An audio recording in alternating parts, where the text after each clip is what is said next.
খোদার কসম, আমার একটা হাদিস শুনেন আমার নবীর। আল্লাহর নবী সাল্লাল্লাহু আলাইহি সাল্লাম বলেন, সালাসাতুন হারামাল্লাহু আলাইহিমুল জান্নাহ, তিন শ্রেণীর ব্যক্তির জন্য, তিন ধরনের ব্যক্তির জন্য জান্নাত হারাম। কি হারাম বলেন না? কি হারাম? জান্নাত হারাম।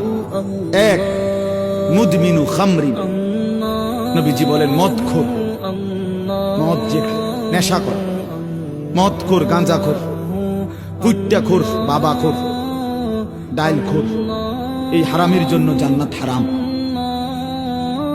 দুই নম্বর, আকুল ওয়ালিদাইন, পিতা মাতার অবাধ্য, মা বাবার যে নাফরমান সন্তান, যে মা বাপকে কষ্ট দিচ্ছে, এই অসভ্যের জন্য জান্নাত হারাম। তিন নম্বর, সবাই শুনেন মিয়া, দাইয়ুস, নবীজি বলেন দাইয়ুসের জন্য জান্নাত হারাম। কার জন্য? এই দাইয়ুস কাকে বলে? নবীজি নিজে বলছেন এই হাদিসে, দাইয়ুস আল্লাযী ইউকিররু আহলাহু আল খুবুসা।